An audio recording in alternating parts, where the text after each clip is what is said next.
ఎవడను ఎవడు జోసెఫ్ రాజు గారు ఎవడను జోసెఫ్ రాజు గారు నీకే 10,000 ఇస్తా, మీ ఇంటోళ్ళు ఓట్లు నాకేపించు.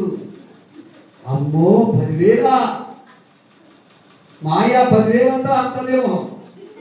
10,000కి నేను అమ్ముడు పోను, 10 లక్షలు ఇచ్చిన అమ్ముడు పోను. నేను నమ్మిన దేవుడు చెప్పకూడదమ్మా, మోసపోతాడు.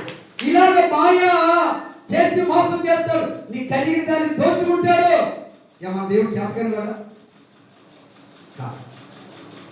మన దేవుడు నమ్మదగిన దేవుడు, యథార్థంగా ప్రవర్తించే వారికి మేలు చేసే దేవుడు, నమ్మకమైన వారికి దీవులను మెండుగా కలిగించే దేవుడు.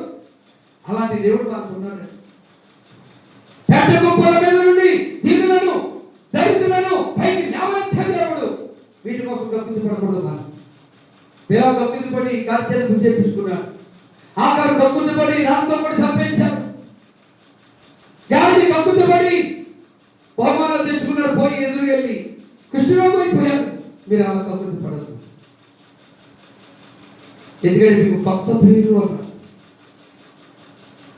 ఏ పేరుదా? కొత్త పేరు. ఆయన సముఖంలో గ్రంథం ఉంటుంది. ఆ గ్రంథంలో నీ పేరు లిఖించబడుతుంది.